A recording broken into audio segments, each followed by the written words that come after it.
What's up, Restoration Nation? Rico Garcia here, and this is an amazing podcast we're about to get into today.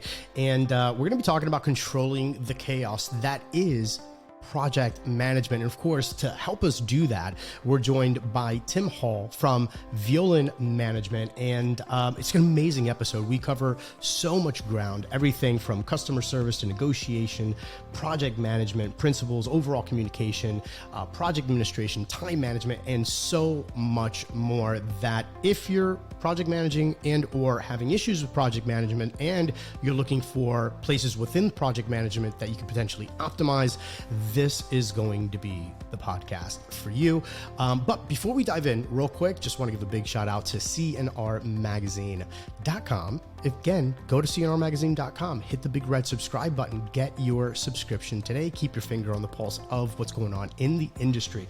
Also want to give a big shout out to Restoration Referral System. If you go to restorationreferralsystem.com/dominate, we got something really special for you there, if and only if you're looking to go ahead and make more money by using insurance agents as a potential referral source for your business. And of course, last but not least, I also want to give a big shout out to Company Cam, but as per usual, we'll go ahead and talk a little bit more about them later. Meanwhile, let's go ahead and jump into the show because this is really exciting. I hope you enjoy. And hey, by the way, if you're watching on YouTube, do us a favor. It'll really help the algorithm. Go ahead and smash the like button. Go ahead and hit the notification bell. Or if you're listening to the podcast, do us a favor. Just go ahead and rate the podcast so far if you've been getting value from it. And if you could just drop a quick 1 or 2 line saying, hey, really enjoy the podcast. It'll really help the algorithm, really help go ahead and put these, podcasts in front of more people. And it would really mean the world to us over here at Restoration Domination. Meanwhile, let's go ahead, dive in. Enjoy. Owning any type of restoration business is demanding of your time, your energy, and resources. And that's why we're here. This is Restoration Domination. If you're a contractor in water mitigation, mold remediation, biohazard cleanup, roofers, or public adjusters, you'll learn how to dominate using some of the techniques and strategies that our guests will share. We'll interview top industry insiders, movers and shakers, hustlers and hackers, and anyone dominating their industry. This is Restoration Domination. Hustle, hack, and dominate. And here's your host, Rico Garcia. All right, guys, and we are back with yet another episode. Tim, welcome to the show. You ready to help us dominate? Absolutely, Rico. Let's do it. All right, so do me a favor, man. For those of us that are listening and watching the podcast, maybe they haven't heard of the name, fill in some of the gaps on the intro and let us know exactly who you are, what you do, who you're with, and how you're impacting the industry. Yeah, thanks, Rico. So Tim Hall, I'm the general manager with Violand Management Associates in Canton, Ohio. So we're a small business consulting firm. Been doing this for 34 years. Found my way into this business, much like those folks in the restoration industry, kind of by accident. Grew up in the trades through high school and college, built houses, worked on the supply side for a while, and eventually landed in the restoration world. After that, ran into Chuck Violand at a leadership conference in Washington, D.C. one year. And he and I kind of hit it off and invited me to join the consulting side of the business, and been doing that for the last 13 years. So it's been a pleasure being a part of this industry. Love the business, love the people that are in it. Very genuine folks, and always willing to help out other folks, just as you are with your podcast show. Thank you. So I appreciate that. Eager to be here, eager to have a conversation. Yep. Awesome. Cool. So we were talking a little bit off camera, and we were talking about, project management and that entire system. And I think that that's really what we want to talk about here today. Because again, project management is one of these things that not everybody really has a system for. Right. I mean, we're all kind of managing our projects however we can, right, to the best of our ability. But there's, again, you don't know what you don't know. And there's already systems in place, and there's these proven methods for pretty much every single aspect of your life. So walk us through some of what a project life cycle should really look like, right, from the project management standpoint, and, kind of shed some light on how this should be done. And more importantly, I think more so than what should be done, I think there's a lot to be learned from all the mistakes that people typically make. So if you have any mistakes that you see happen over and over and over again. I think that when we highlight those, number one, I think that we can resonate with that, right? We're like, oh yeah, I do that. Okay, cool. What are the consequences of that, right? So if you can go ahead and fill that in, that would be great. Yeah, not a problem. So I guess first off, project management as a discipline is it's a universal tool, really, in the world in general. Whether you're planning a kid's birthday party or building a space shuttle or running a restoration project, there is definitely a process and a life cycle that every project goes through. We believe in subscribing to the Project Management Institute's 4 phases of a project life cycle. So the work that we do with our clients when we consult with them, and the training programs that we host, like our Restoration Project Management Program, we build all of that advice and all of those systems around that 4-phase life cycle. The first phase starts off in an initiation phase, so that would be a kickoff, if you will, for a project. In restoration, you get a phone call from an insurance adjuster or an agent or referral, a third-party administrator, whoever. It says, hey, I've got this opportunity for you to go out there and possibly do some work for this customer. That's the beginning of the initiation phase. We gather information at that point, take a look at the scope of work, what needs to be done, start thinking about the resources that we're going to be used, and probably most importantly, start communicating with the customer to get a really clearly defined idea of what the deliverables look like, whether it's products that we're producing or services that we're providing for that customer. Then you move into the planning phase of the life cycle, which is the second phase. And in my opinion, probably the most important phase. I think as restorers, sometimes we're really kind of anxious to jump to action a lot of times, especially with the mitigation element of what the industry does. So we have a tendency to kind of glaze right over that planning, that phase. But the planning phase is really important because that's where you start putting the scope and the resources together in a timeline and get an idea of what elements need to happen at the same time, or what elements need to happen before other items happen. But in that planning phase, a lot of important information kind of comes out with regard to the feasibility of the project, what we can and can't do as a service provider. Once the planning phase is complete, then we start moving to action in the execution and control phase. And that's where most project managers, I think, in this business probably consume themselves most of the time, is in that execution control phase. They get wrapped up with phone calls from the customers and subcontractors and suppliers, and dealing with employee issues and scheduling.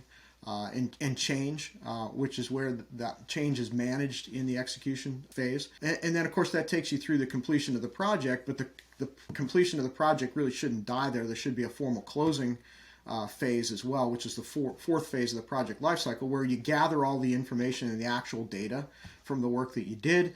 You sit down and you look at it compared to how you planned it. And then you can kind of use that to establish some lessons that you might learn, or maybe ways that you can overcome mistakes that you might have made throughout the course of the project. Learn from it, establish some best practices moving forward, and then you go back to the beginning again with the next project. So it is a very distinct and linear type of situation that you're working through. Are there mistakes that are made? Yeah, I mean, absolutely. And I'm probably the biggest culprit. I know a lot of the things that we talk about with our clients, and even the things that we teach in the program, they're mistakes that I've made on every project. And you learn from those mistakes, and that's what makes you better at what you do. But are there some common ones? Yeah. I mean, there's obviously some glaring common ones. I think the biggest one is probably the lack of communication on the front side. We're not talking about the frequency. So, we can pick up the phone, we can call our customers, we can chat till the cows come home. But if what you're saying isn't clearly defining expectations, it isn't clearly or effectively transferring information from you to the customer, then it's really not doing what you said it should do. Really. So let me ask you this, right? Because I know that there's probably people that are watching this or listening to this and be like, yeah, well, I do all of that. Yeah, sure. Of course I have an initiation process. Sure, I have communication throughout that process. Yeah, of course I have to plan whatever it is that I'm doing. And, we take action and we eventually close out the project, right?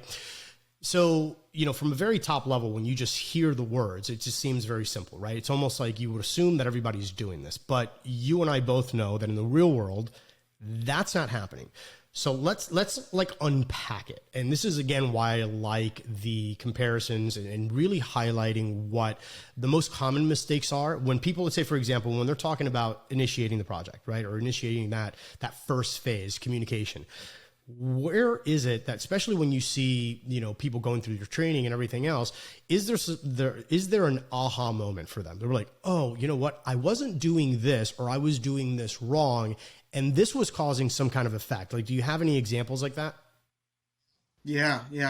And I'm going to come back to the initiation and planning phases. So in between those two phases, there's a document that we recommend that our clients use. It's called a statement of work. And what it is it's a modified version of a project charter. So for those folks who are listening who have maybe some educational background in project management or construction project management, that project management, again, is a universal tool. And a lot of times projects are initiated internally by somebody in your organization, right? So, Rico, your boss comes to you and says, Rico, I think we need some new software for recording these webcasts or whatever. And you say, okay, great. Well, that's a project. Implementing that new piece of software is a project that you just took on. You're the project manager, and your boss is the sponsor of that project. So you draft a charter and you say, okay, what deliverables do I need? You line those out, and then you start applying some criteria to those deliverables. So we need software that's going to be this fast, and it's going to be able to accommodate these many users, and it's got to have this quality of audio and video and all that other good stuff. Those are all criteria that match up with that deliverable that you're producing, right? In a service industry where we run projects as a business, as a way of generating revenue, we change that and we call it a statement of work, because it's work that we're doing for our customers, not work that we're doing internally to implement some sort of project that you have. The step that I see that a lot of people really kind of miss is defining the deliverables with that criteria, right? So let's take a restoration project, for example. You get called out for a mitigation job, water damage at somebody's home. You know that you have to go and you have to extract the water, and you might have to do some selective demolition, and you might have to do some drying, set up some drying chambers, and produce some rental equipment, drying equipment, that kind of thing. But the customer, being the fact that they've really not seen this project before, you've seen it like maybe 5 or 6 times already this week, but they haven't ever seen it before, or maybe very few times. Their expectation of what those deliverables look like could be much different than what you have in your mind. So you send the crew out and you start working, and you don't tell them that, hey, we're going to have to put barricades up in your house, and you're not going to be able to access certain parts, and we're going to rip your walls open. We're going to lift up your carpet, or we're going to remove the pad and cut your walls open, and you're not going to like what you see, and it's going to be noisy, and it's going to maybe stink, and all these other things. If you don't really clearly define those deliverables with the customer, then all of a sudden they start backing off and going, is this really the way it should happen, right? And again, that's just one example. Take a reconstruction project. It takes those same examples and it multiplies them by 10 or 50 sometimes. Right. People don't want to hear that it's going to take a week and a half to get your estimate approved with an insurance carrier. And you certainly don't want to deliver that information. But the reality of it is that's the world that we live in. And that communication is all captured in one document. And the aha moment that you mentioned before, Rico, that our attendees of that program have is when they see that project charter and they go, wow, if I clearly define the deliverables, I set some criteria to them, I make the expectations known to them, I let the customer know what my assumptions are that I'm making about their project, we've clearly defined who's paying us and how much they're going to pay us and when they're going to pay us. And then you look at the signature line at the bottom, and it's got the customer's signature on it. It's got the insurance adjuster's signature on it. It's got your boss's signature on it. And it's got your signature on it. Wow, if all those parties read that document, completed it, and then signed that they acknowledged that they read it and understood it, how many of your problems would go away? Absolutely, right. And what we find, what we've seen time and time again is, people have selective hearing, right? And they hear what they want to hear. We're all overly optimistic, at least the majority of clients, right? They're overly optimistic. And also a lot of the estimators that go out, right? A lot of, business owners, right? That you just, if you're a small operation and it's just you and you're making the sale, look, it's easy to glaze over some of these things, right? And, to set true, genuine expectations. But when you have the hard conversations, I think, and it's not even so much the conversation, because it can't just end at a conversation. Because if it was just a matter of conversation, this is where I think a lot of issues, arise later on. But actually having a physical document to say, hey, look, this is what we're expecting to happen on this project. This is the anticipated timeline. These are some of the things that could potentially come out of left field based on experience. Not necessarily it's going to happen to you, but let me put it on your radar screen now. These are the animals, these are the players here, right? This is how the whole thing could pan out. That saves a lot of trouble and heartache later on down the road, because again, especially with insurance billing, the likelihood of you getting on every single one of your projects, having, your estimate and your invoice submitted to the insurance carrier and them sending you a check in 3 weeks is like, it's not happening. Right. So that time, right, that entire journey, I mean, you're talking about weeks, sometimes months, and people forget. And for you to be able to produce a document and say, by the way, Mr. Prospect, look, we've had this open line of communication, but if you recall, this is everything that we had discussed, and we're running into these issues, right? Or this is the normal life cycle for this kind of project. So, and you knew this going in, it changes the tone of the conversation. A little bit. A lot of it. Definitely eliminates, a lot of, back and forth. I didn't know this. I wasn't expecting that. Someone should have told me, right? The proverbial, I wish I would have known. And I think that a lot of the bad reviews and the bad taste that, certain clients have in their mouth, it's not because it was necessarily bad work or a bad technician. They just didn't really know what they were going to get into. I mean, most homeowners, and even commercial properties, if you have a, water issue and you're like, oh, okay, cool. Somebody's going to come in, they're going to suck some carpet, they're going to put in a couple of fans, a couple of dehues. We should be right as rain. But when you start like tearing out baseboards and saying, hey, we need to make this little flood cut here and there, it's like all of a sudden it's this, I wasn't expecting all of this, right? Yeah, the dynamic changes a lot. If you really want to know whether you've got an issue starting your projects the right way or not, just look at your your aging report.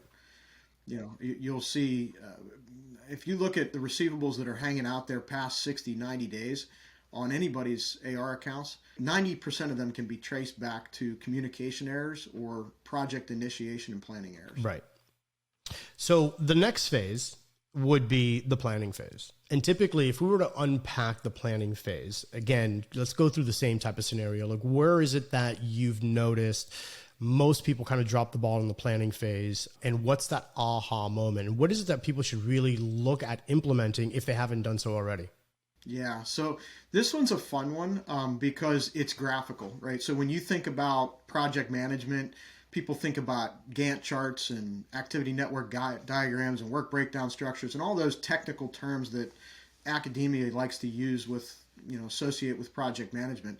But when you learn how to use those tools, you can identify opportunities to improve your projects, the execution of your projects, by looking at it in a planning phase, right? So you think about it like, drawing up a play on the football field. You got your X's and O's, and this guy's going here and that guy's going there. It looks simple when it's drawn out like that, and you can more clearly identify opportunities when you see how all of the parts are aligned.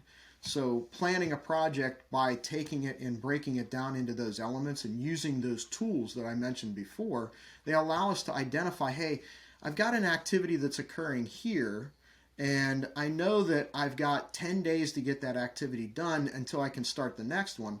But if I look just above it or just below it on that workflow process, I can identify that there's other activities that I can be doing at the same time that aren't dependent on that activity getting done. But we have one-track minds because as project managers, we're not just managing one project, right? Most restoration project managers have 10, 15, 20 files on their desk at any given moment.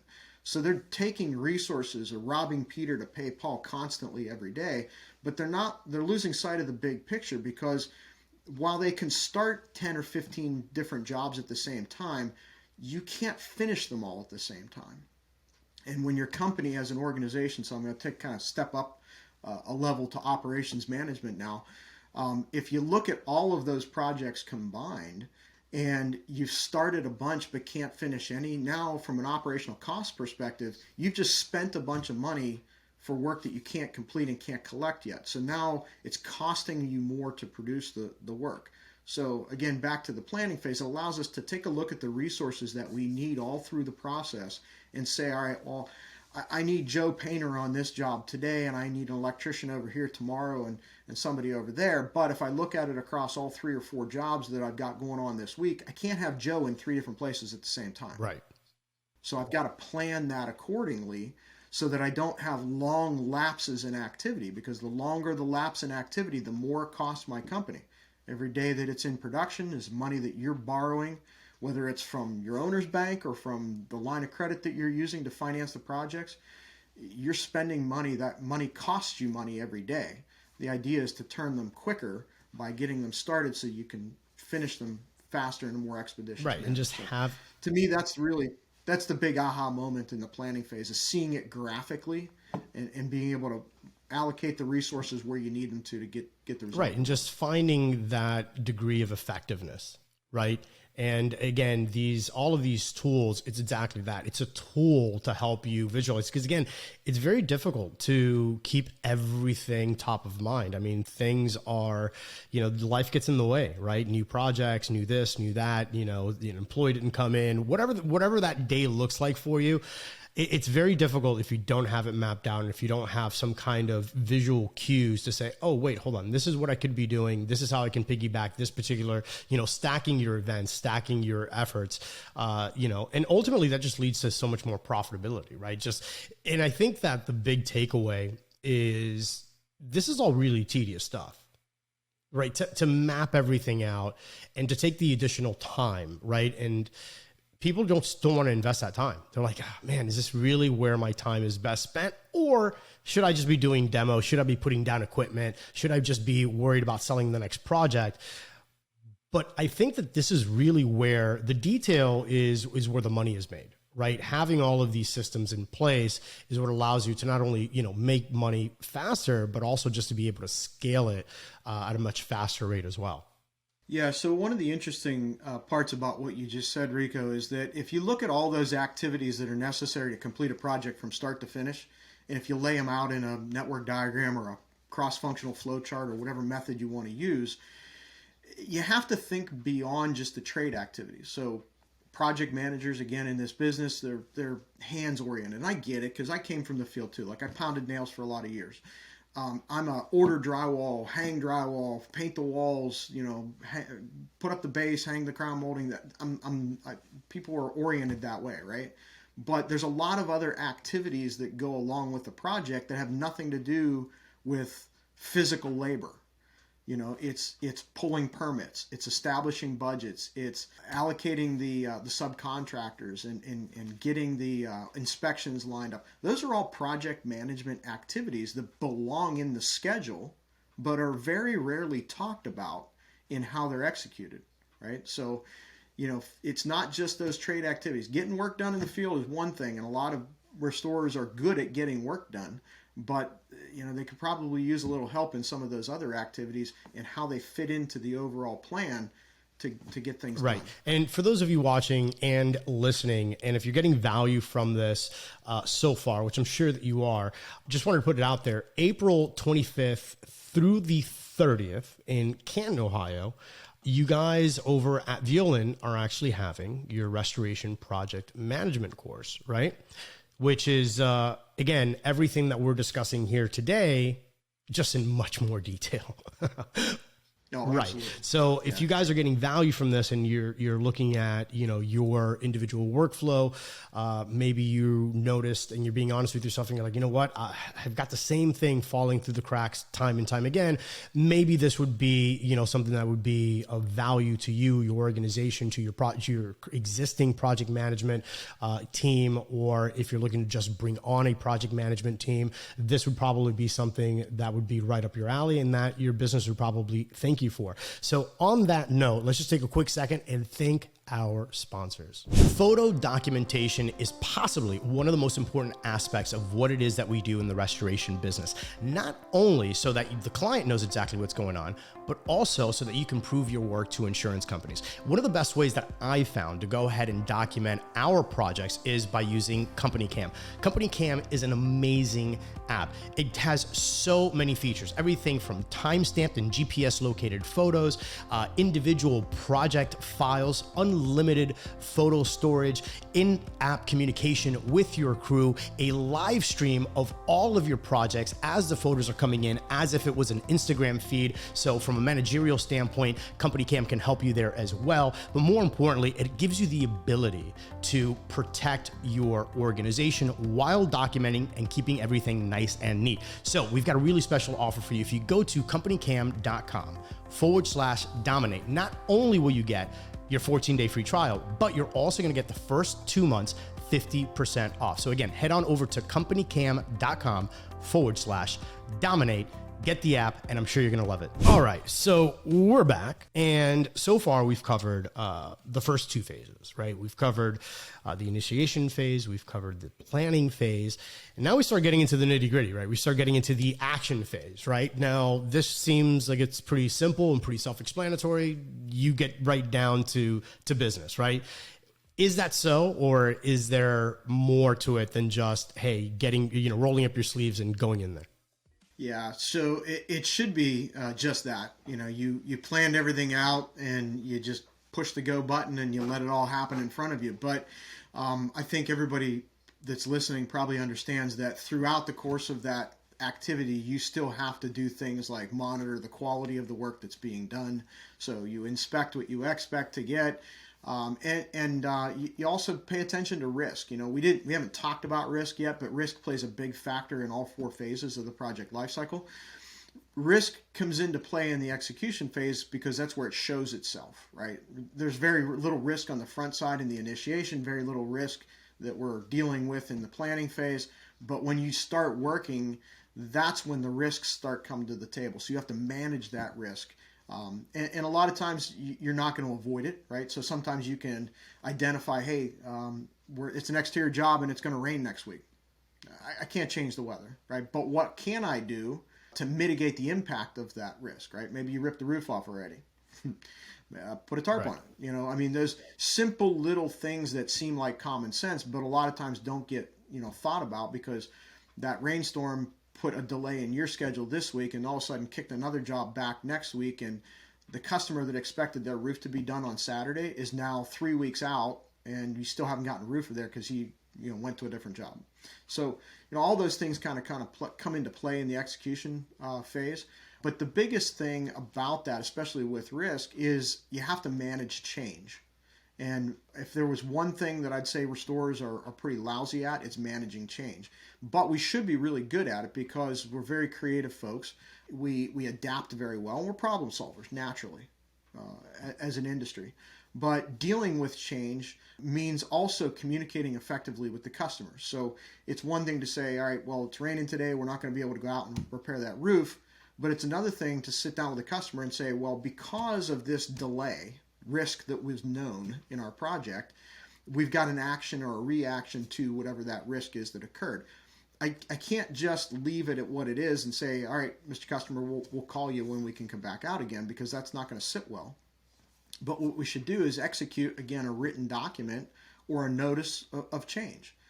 So the golden rule that we use is that anytime that the scope of work changes, the schedule changes, or the price changes on a project, an executed change order should be issued to a customer. So letting them know this project is going to be delayed by 3 or 4 or 5 days.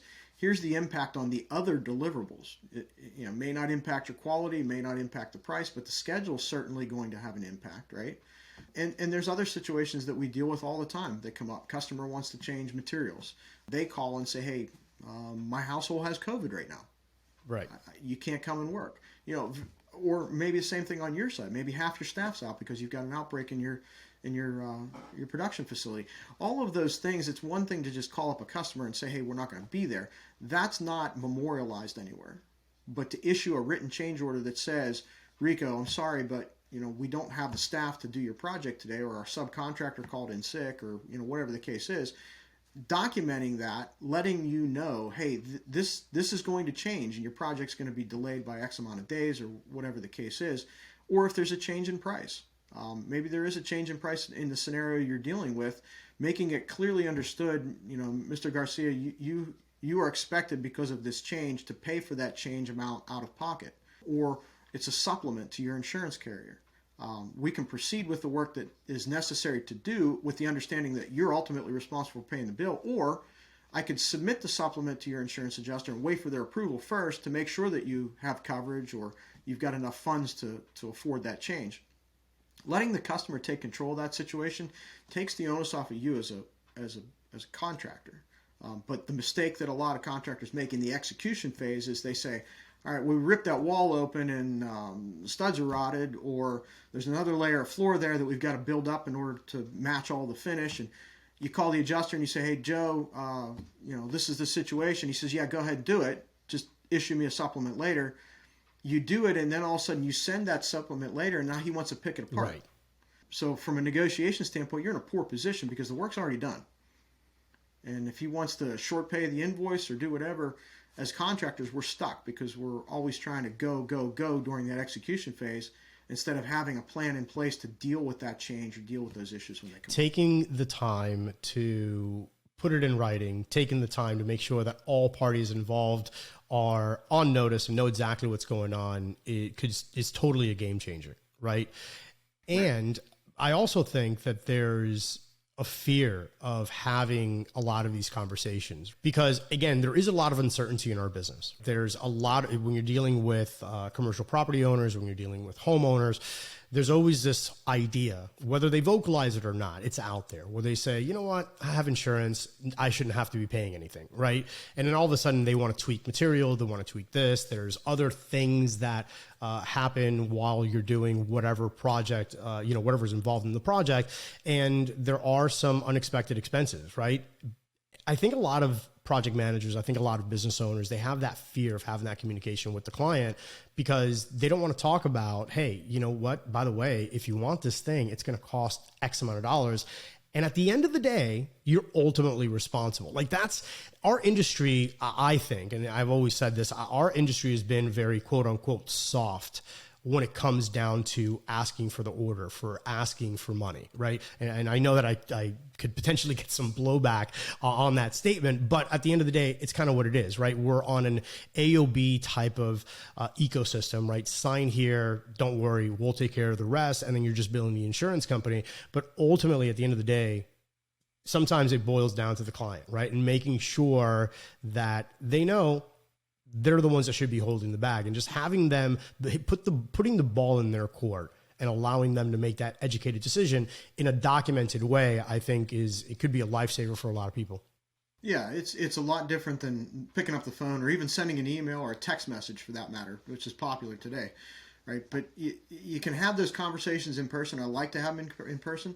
And they are uncomfortable. So let's not kid ourselves. I don't want to sit here and play Monday morning quarterback and say, well, you guys should all do this because, it's easy. It's not easy. Asking a customer, explaining to a customer that if your insurance company doesn't pay us, you are ultimately responsible. And here's what it could mean for you. That's not a pleasant conversation, but you still have to have it. But let the customer know. This is where kind of the softer skills come in. Let the customer know this isn't a comfortable conversation for me to have either. But here's the reality of the situation. It's going to take your insurance carrier X amount of days to move the money to us. We're not a bank, and we don't finance construction projects for free. So we can either wait for their approval, or you can pay us out of pocket, and we're happy to do your work. But either way, we can't fund the project ourselves. Right. So then that leaves us to phase 4. Which is the closing out of the project, right? And everything that's involved there. Unpack that for us. So like in a traditional project management environment, if you were building that spaceship or had some sort of larger project that you were going on, and that was the only project you were working on, when you got to the closing phase, that's where you would collect all the actual data. Maybe it's cost data, maybe it's performance data, whatever it is, all the numbers associated with the project. And you sit down and you look at it and you say, all right, how did this project perform compared to the plan that I wrote? So go back to the planning phase and see how important that is. And I look at my actual and I look at my plan and say, where are my variances? And the variances could be good or bad, right? So a lot of people will sit down with a completed project file, and they'll beat it to death and say, well, we should have done this or we should have done that. That's great.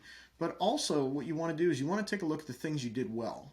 So identify not just the projects that were losers and went in the tank, but also identify the projects that did better than your expected gross profit margin performance, and take a look at reasons why. Dig into those reasons why. Maybe it's because you sent two crew members out together who never worked together before, and they did well. They complemented each other. Maybe it's because you used another subcontractor that you have never used before, or because it was a specific adjuster or carrier that you dealt with and the approval process was smooth. And so you want to identify all those things so that you can replicate them and put more effort into doing more of the things that you do right, and not just focused on the things that you do not do so well. But you also have to learn those too. So either way, whether it's the good or the bad, the focus of the closing phase is really to identify some best practices or process improvement initiatives that you can put in place to your typical standard life cycle and do it better the next time. So let's talk about what this actually looks like in the real world. Because looking over documents and comparing notes, and that's all great, right? It's a very academic practice, and it's easy to say, right? Because especially once you're sitting in your pedestal, you'd be like, hey, well, this is what you should do. But in real world practice, we need to have something that motivates us to take that action, right? For most business owners, I would say. So my question then is, in your experience, right? Because this isn't your first rodeo. You've done this a few times. In your experience, the people who take that initiative and have this plan written out, they've got all of their 4 phases. They try to look for all the variables in the beginning, and they've obviously drawn on their experience, and they put together this really, really amazing plan, right? Now they closed out.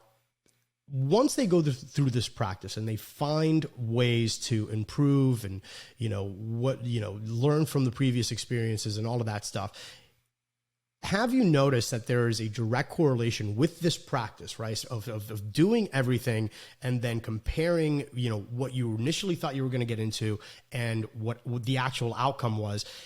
Do you notice that people that do this, or organizations that do this over and over and over again, and they make it almost a religious practice, that there is a direct correlation to their overall profit margin, to their gross income? Like, how does that typically look?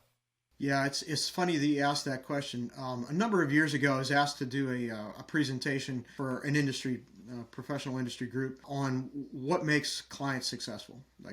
So you've been doing this. You observe we have a privileged seat at Violand Management because we get to work with several contractors all throughout the U.S., Canada, and Australia, and we're able to look at what they do from the outside and say these are things that make them uniquely successful. So I put this presentation together. I called it the Discipline Restore, and actually wrote an article about it as well.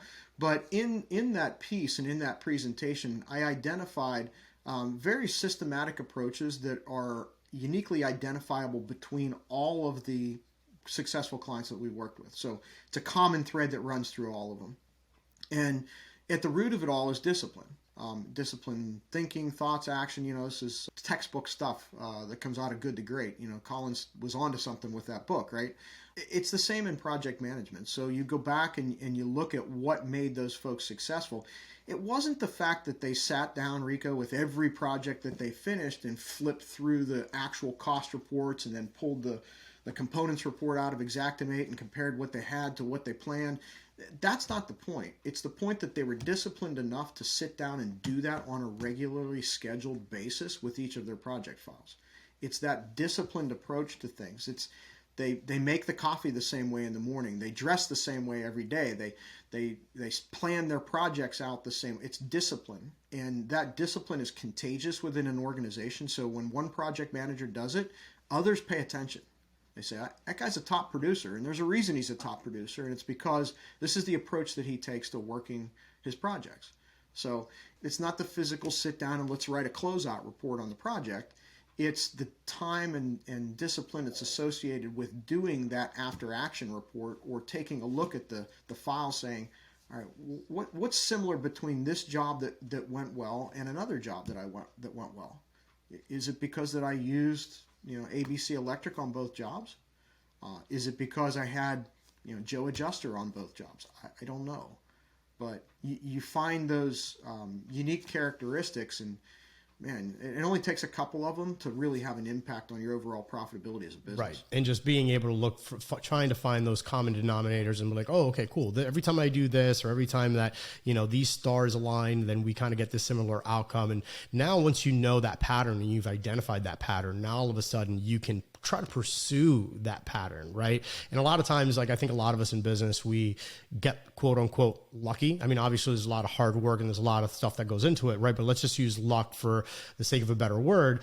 And we're like, man, how did that happen? Like, what did I do exactly? So to have these like systems in place, and something that I talk about on the podcast quite a bit is, the importance of having, SOPs, to having documentation to the most, mundane thing that you do in your business, having that documented somewhere and have it be a living document is really, it could be the difference between okay business and a very, very, very, very big business. So, having that vision to be able to look at these documents and say, okay, this stuff isn't just because, I'm getting paid to do it. This actually has a meaning, right? And I think that a lot of times when people go through it, I mean, myself too, when I start looking at, certain numbers and certain KPIs on my marketing side or on, my business side, right when you think you know it all, sometimes numbers just pop out at you and you're like, oh, wait, hold on. Every time I do this, this is the outcome. I can't believe I didn't see this for the past 6 months or for the past 2 years, right? So I think that that's a really interesting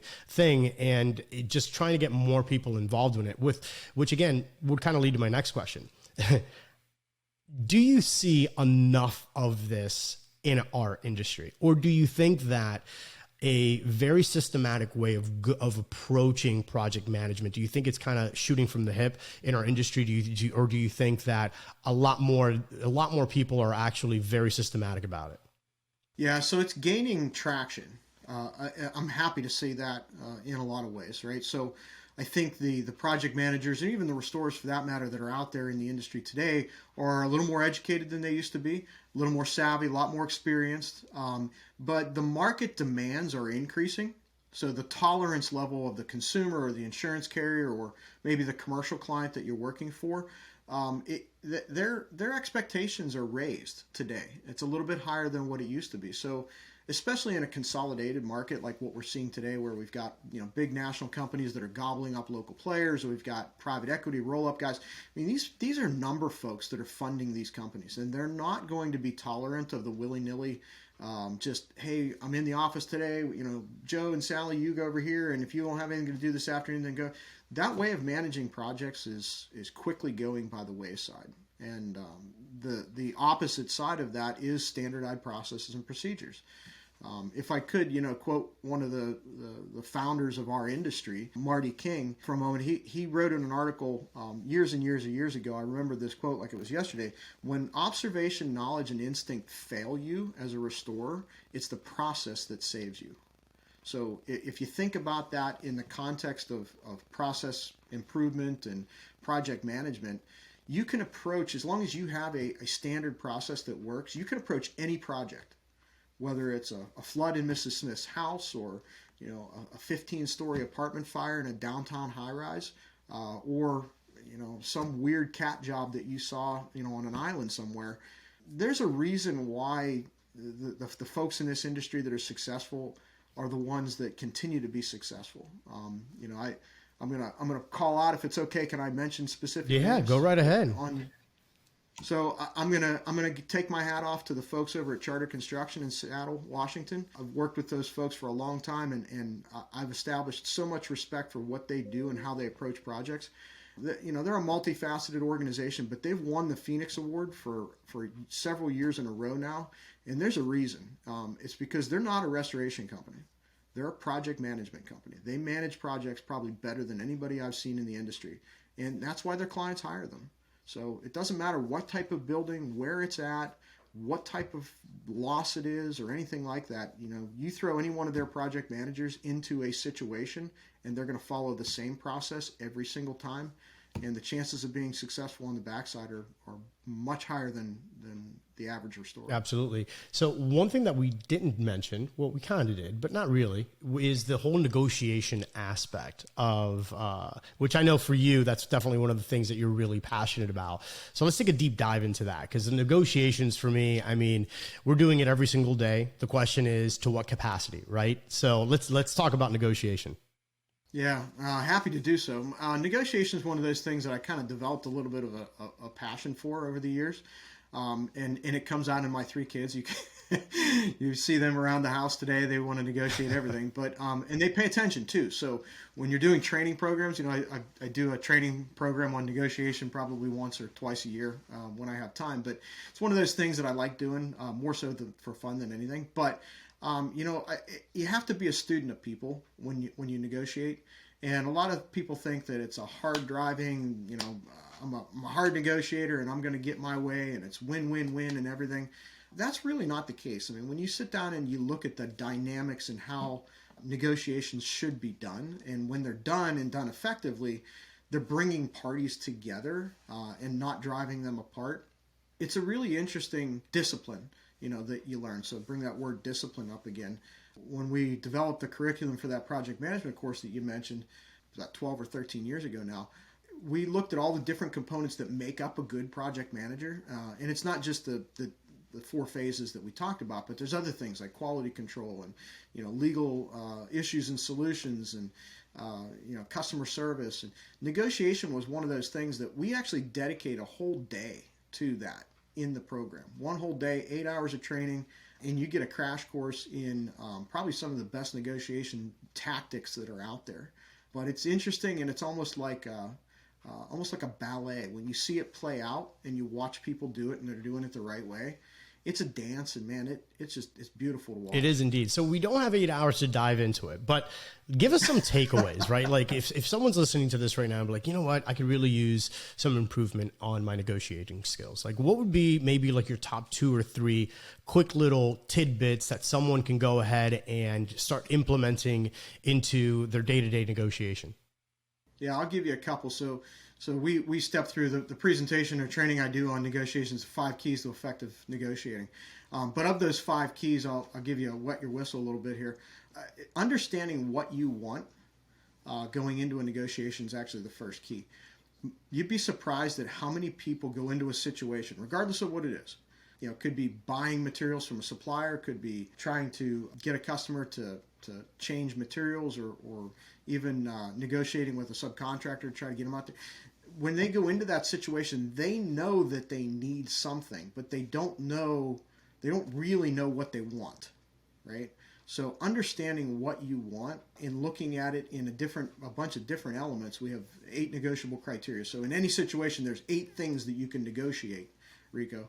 And 3 of those 8 things that everybody talks about are price, schedule, and quality. But there's a bunch of other stuff, functionality, support, maintenance, resources, and training that go along with it. Understanding what you want out of all 8 of those elements in any situation gives you the flexibility to be able to say, hey, I'll give up a little bit of room on this price over here if I can improve the quality a little bit. Or, the schedule isn't my top priority. I'm willing to wait a week if I can get it at the price that I want it. So it's that back and forth, what we traditionally think about bargaining or haggling in a scenario isn't really bargaining or haggling. It's actually simply just choosing a bunch of different options that you've already developed that are acceptable in that scenario to you. And say, okay, well, if I can't have this, this, and this, well, I know that I'll take this, that, and the other thing. Right. So let me offer that to you. So, second part to that, you said, give you a couple takeaways. The quid pro quo element of negotiating this for that.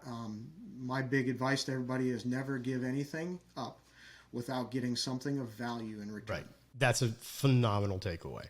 Also, let me ask you, in the art of negotiating, and I have my own philosophy on this, right? And it comes from my sales background and everything else. But I believe that there's this superior hand when it comes down to negotiating. When you have the willingness and the ability to walk away from a deal. And I don't word this as eloquently, but at the end of the day, like the way that I always phrase it is he who cares less always wins. Right. And that doesn't mean that you don't care about the client, doesn't mean that you don't care about the negotiation, doesn't mean that you don't care about the business. It just means that you're not, just salivating over whatever kind of negotiation it is that you're looking to do, which is, again, it's a mindset thing, right? What role do you think that plays in the game of negotiating?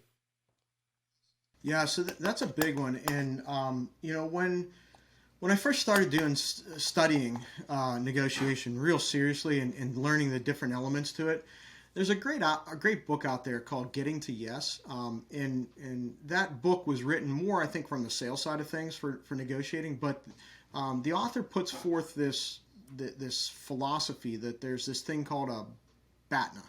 It's an acronym, stands for Best Alternative to a Negotiated Agreement. And when I looked at that, and when you look at it at first, you go, well, isn't that kind of contradictory to negotiating, right?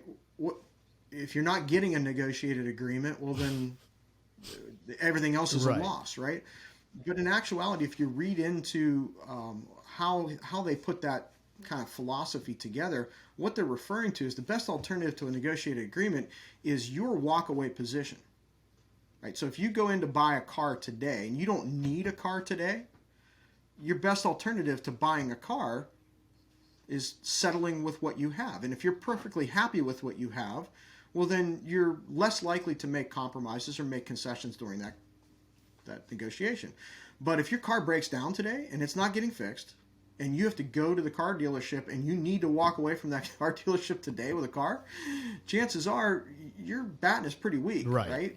So from an influence standpoint, I think that ties in closely with understanding what you want. And what you want and what you need are two different things, right? So you go into that car lot today. If you don't have a car, you need a car. You need 4 wheels and an engine to get you from point A to point B. What you want from that car might be 35 miles to a gallon, candy apple red, T-top, convertible, sports car, pickup truck, whatever. Those are the detailed criteria that you're negotiating. Right. But at the end of the day, you can walk out of there with a car, but it might not be what you want. Right. Yeah, exactly. Just having perspective and just understanding like what it is that you're going in. And I think a lot of people just fly blind, right? They just go into whatever, boardroom meeting or whatever project it is that they're trying to sell. And they just are legitimately just flying blind because they don't have this preset or preconceived idea as to what they actually are there to accomplish. And hence you can't even play mentally what the pros and cons are, right? So whatever gets thrown your way, you're just kind of fencing it off on the spot. And that's usually never a really good approach, right? No, you've made a pretty interesting comment about assumptions, right? So we make assumptions all the time. And I think that's also one of the biggest mistakes that people make in negotiating is they assume what their counterpart is thinking, right? So we use adjusters all the time as a common example because that's who we most prolifically negotiate with. But adjuster might come in and might say, Rico, we're not paying for that, or we can't pay for that, or that's not covered, or we don't owe to match, or pick any one of the thousands of excuses that you hear every day from an insurance adjuster. And our natural reaction as contractors, because we're the contractor and we know better, is to say, but it needs to be done, or it has to be done this way, or this is the scenario, it's but. So we're offering a litany of excuses as to why we think it should be the way it is without taking the time to challenge our counterpart on their position. The best way to negotiate is to ask questions. So if an adjuster says to you, Rico, we can't cover that. Okay. What reason is it that we can't cover it? Well, if you're not going to pay for it, then who is? So you challenge the other counterpart's position on a situation. Now all of a sudden you start to get a better understanding. When they get to a point where they can't answer your questions any longer, can't support their position any longer, then we can offer our opinion or our solution. But it isn't until that time where a counterpart's in the right spot that you can actually say, this is what I think needs to be done, because they're not ready to hear that or accept it. Right. And there's a good book, Investigative Selling. And basically that's the whole idea, right? Because ultimately selling and negotiations, for me, in my mind, they're very, very close, at least from the arena that I came from. And it's about asking questions, right? And the reason why you're asking these questions is because when you're questioned on any one position for any extended period of time, unless you're repeating the exact same answer over and over and over again, you're going to hit an end, right? That means your reason could only go so far. And now once you have that data, right, which is data, very, very valuable data, now as the person who's looking to negotiate, the person who's looking to sell, the person who's looking to close the deal, whatever your position is, now you know where this other person is, or this other entity is, what their position is, where their belief systems are, where, what areas they're objecting to. And now all of a sudden your argument, it probably is total opposite of what your original argument was going to be, but that's now the winning argument because now you have the correct data. You understand how to pick it apart. And I think that that's, a skill that I think everybody could benefit from, is just learning more on the power of words, right? Words mean things, how to ask the right questions, and, just the overall mindset, right? And just, I think a lot of people go into negotiating and selling from a scarcity mindset. And I think that happens a lot in our industry, right? Because we're dealing with insurance companies, and it's like, a lot of people, like you said, yeah, we're not a finance company, right? We're not financing the construction, but a lot of, most of us are financing, the dry out portion, the mitigation portion, the remediation portion, right? And everybody kind of feels like you're at the mercy of somebody else that's holding the checkbook. So I think that consciously or subconsciously, people are going into these negotiations already with a defeated mindset, when it doesn't really need to be the case, right? Especially if you have, everything from the beginning of the project all the way through. You've had this beautiful documentation. Everything has been out in the open. You've documented everything 7 ways from Sunday. And then on top of that, you also have the understanding of how to properly have this conversation with the other party. That's where the sale could actually, and again, and maybe it's not always going to be 100% of what you wanted, but if you go in knowing what you want, then you can make some really satisfying negotiations. Another phenomenal book is Never Split the Difference. Have you read that one? Yeah, I was actually going to talk about the questioning. In that book, Chris Voss talks about the use of calibrated questions. And how that is used in negotiation to either position your counterpart or gather information, right? So that's where the people side of things come into play. And I got to spend a little bit of time with Chris when he spoke at the RIA convention a number of years ago. A phenomenal individual, but he's a psychologist, as well as being a formal hostage negotiator. His degree and his education was in human psychology, right. And negotiations between people. You're not negotiating with Allstate Insurance or State Farm or, pick a carrier's name. You're negotiating with the adjuster on the other end of the phone. It's a person-to-person conversation. And that's where the people side of things. And not take it personal. I think that's a big takeaway. Oh, yeah. Don't take it personal. I mean, it's your money on the line. It's your time. It's your energy. It's all of this stuff. And, it's very easy to go off on an adjuster. And honestly, that's not going to do a whole lot for your negotiation, right? I don't think anybody's ever gotten what they wanted because they were, screaming and hollering. But a lot of us in the business, we just, and I think we've all fallen victim to that. It's like, it's got to be about me, but it's not, right? These people, as soon as they send back that email or they get off that phone call, they're off to the next one and they're going through their same spiel again. So not taking it personal and just being very neutral yet logical about whatever your argument is, that's typically the best position to win, especially in our arena, right? Yeah, every negotiator's Achilles heel is their ego. Right.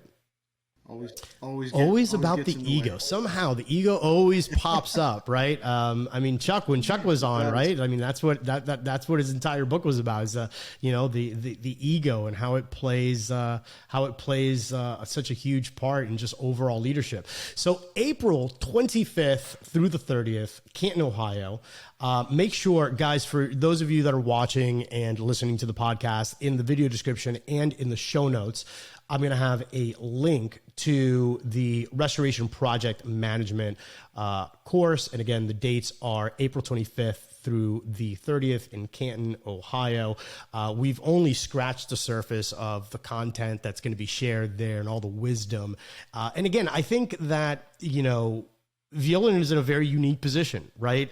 Because again, you've seen the back end of so many, successful organizations and so many unsuccessful organizations. It is what it is, right? It's all a numbers game.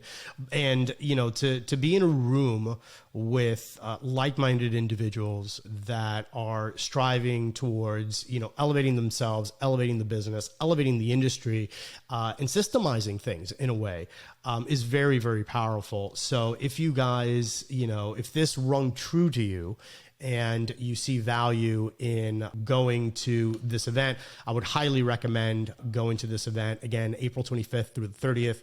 The link is going to be in the video description below, and make sure that you check that out. Meanwhile, Tim, let me ask you, if someone wants to get a hold of you personally, they just hear you speak and they're like, man, I just need more of this guy. Like, where do they find you? Yeah, I'm happy to field any phone calls or emails. But you can reach me at thull, HULL, at Violand, VIOLAND.com, or you can call me anytime. My office number 724-524-1864. That's my direct line. So 724-524-1864. And all of that, again, will be in the show notes for the podcast and in the video description below. Tim, man, thank you so much for your time. I appreciate you, jumping on today, helping us, become better project managers, and just sharing so much wisdom that you have. I wish we would have had more time together, but we need to do this again sometime. Yeah, I'd be happy to do so. We can do All right, let's do it. And guys, Restoration Domination, make sure that you check out the event on April 25th through the 30th, and I'll catch you on the next one. You've been listening to Restoration Domination, interviewing the restoration business's top industry insiders, the movers and shakers, the hustlers and hackers. We hope you've gotten some useful and practical information from the show. Make sure to like, rate, and review. And we'll be back soon. But in the meantime, hook up with us on Instagram. Find Rico at Rico Garcia Jr. And check out the YouTube channel at Restoration Domination. Till next time, this is Restoration Domination. Hustle, hack, dominate.